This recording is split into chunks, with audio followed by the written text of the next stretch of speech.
We're going to take a look at the Aqua clone by Tobeco. I purchased this from a vendor called Eciggity.com. It's out in Hawaii somewhere. I believe it was $45, maybe 50, something like that. I know other places are selling it cheaper. You'll get it in a nice little box with the magnetic closing lid. You have the Together Best Corporation letting you know it's tobeco. Alright, and this is what you will get in the box. You will have your Aqua Atomizer, some pre-coiled wicks there. You get 2 of those so you can make one dual coil setup, and some extra O-rings. Alright, now the atomizer. You have that. Now, the real one comes with an extra drip tip because normal drip tips do not fit in this drip tip part. They fit in, like, they just don't stay in. And then we'll try this one. And this one just kind of slides in and out. I haven't found, here's one more. Yeah, this one doesn't work either.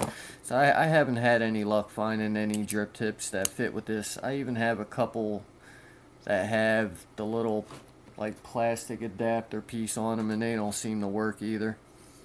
Overall, it's nice looking. You have your serial number on the back, the Aqua logo on the front.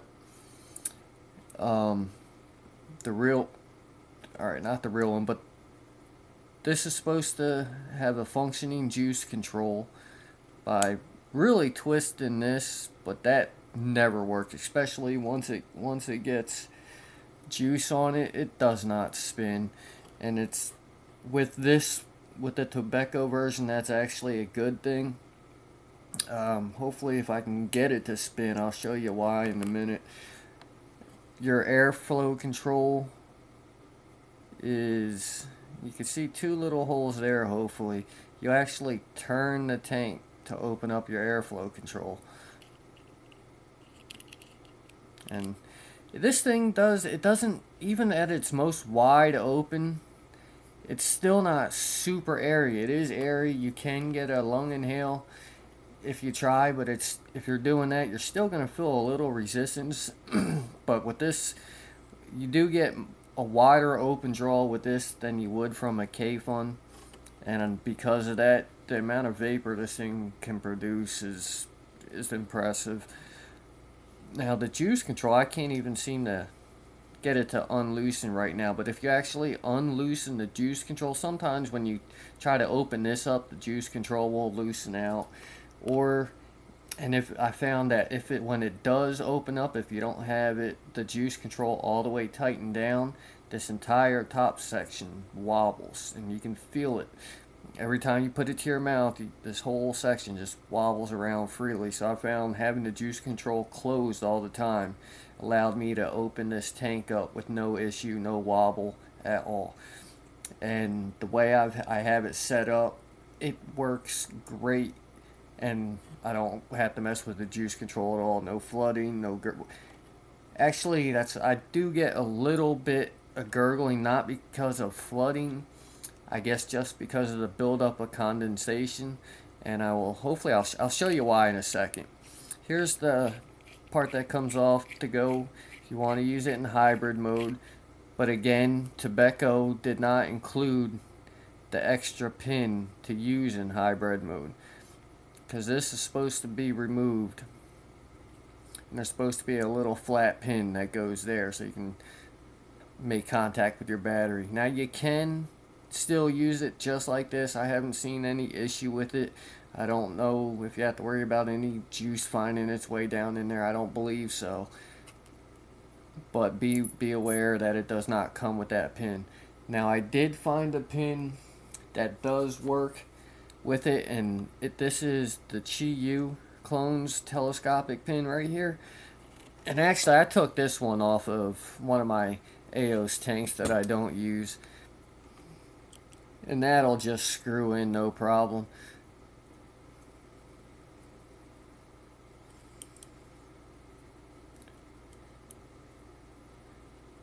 And that works. That's pretty much how it's supposed to be. I don't know if it's supposed to be that big, but that works really well. Alright. I still have a juicy coil in there because I kind of wanted you to see how I had it set up. See, when this opens a little bit, see the amount of wobble you get going on there?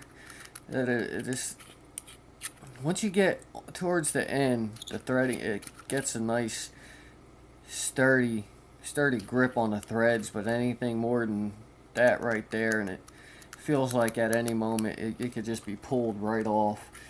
The quality could be a little better on that part. There's that. You have your 4 channels on the side that go around for both of your coils. Now, I hope you can see that.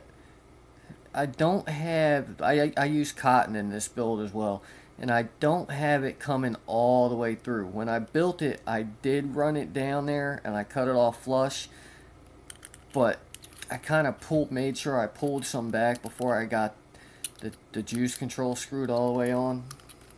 And it's crunchy in that part. All the other threads on this are really good except for this juice control. It's just not on there right. I will be getting another one to see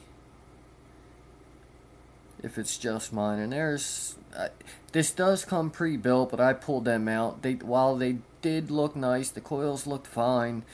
None of the leads were actually like these bolts up here to fasten down. Your wires were not tightened down, so everything was flopping about. So I just took them off.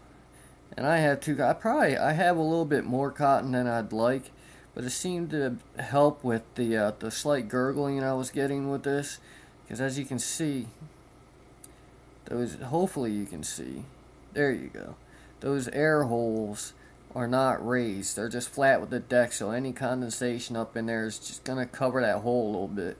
You don't get flooding, you don't get leaking, but you do get a quick little gurgle.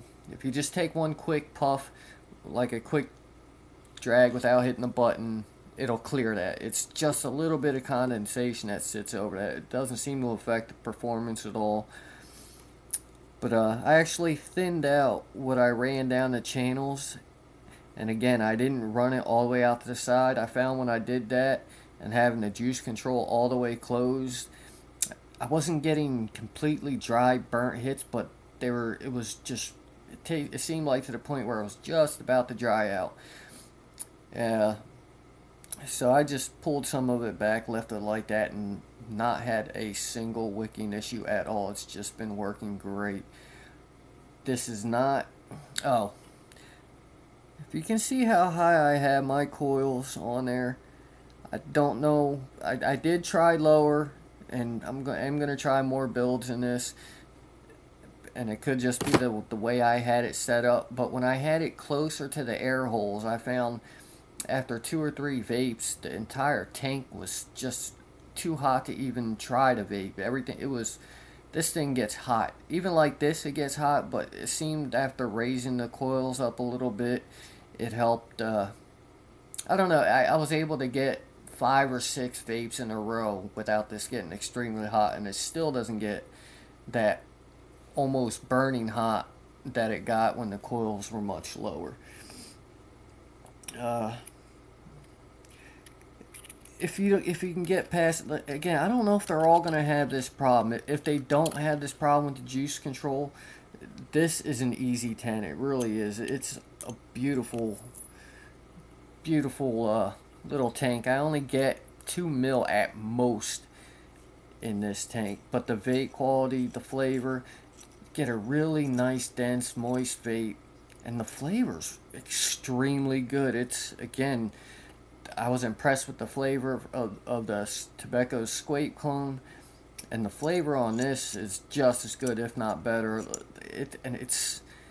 While the squape was a great vape, the flavors had a different profile than you would get from something like a K-Fun. This it's almost a K-Fun profile vape. Like I get a lot of the same flavors, but it seems to be a lot more moist, if that makes any sense. Here's the cap for this, and the way you would fill this is, and can be a pain sometimes because it has the unthreaded part, so you have to push it past that O-ring, and sometimes you're lined up, sometimes you're not, and the threads are so fine I worry about crossing them. But once you catch it, it's butter smooth on this part. So you'd get that down, and you would fill right through there. And I still haven't found the perfect way to fill yet.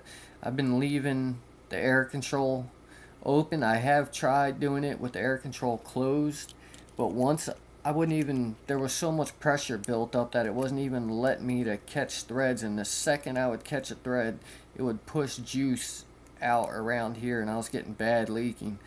So I found I'd just leave that open, do it just like a K-Fun kinda, fill it, put the cap on. As soon as I catch a thread, I turn it upside down and I tighten it down, and might get a little bubbles that come out around this the airflow control, but besides, nothing major.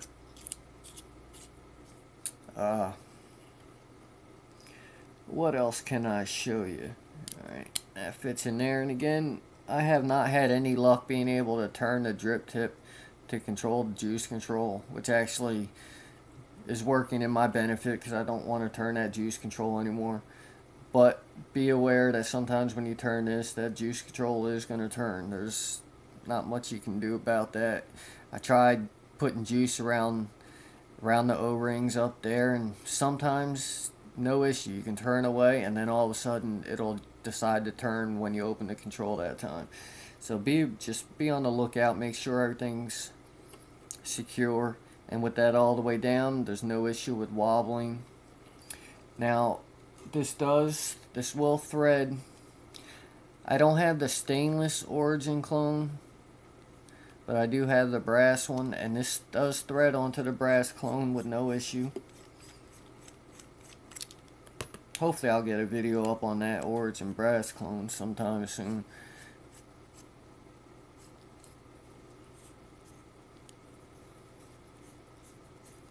I think everything's all too tight, but yeah, it threads on here, no issue. It works great, and this setup, it's just a gorgeous setup. It's small, it's sleek, and the vape from it is stunning. Yeah, excuse the dart. I haven't cleaned this lately, but this setup, it's stunning. I absolutely love it. It vapes great, and I was kind of iffy about the origin at first because I don't really have any 21 mil tanks, but putting this on it, it just makes it. It's small. This is perfectly pocketable, and in the 18350 hybrid, it's beautiful. It really is. It's something else. So if you can find a build that works for you without having to fiddle around with the air control, or you happen to get one with a good air control, you can't go wrong with this atomizer. It's not hard to set up. It is a little more difficult than the Squape, but if you have one of these origin clones coming to you, then you have to get this. It's not whether you should or not. It's just you have to, even if you got to put it up with that air control or the flow control and just keep it tight. I mean, it again, like I said, having it all the way down and the way I have it set up now, I still have not had one single issue with flooding, with dry hits, with anything, and that's 18350 hybrid mode and an 18650 Sony. Like, you see how it's just such a beautifully small setup. Anyway, that's all I got. Hope you guys got something useful out of this, and you guys have a great day.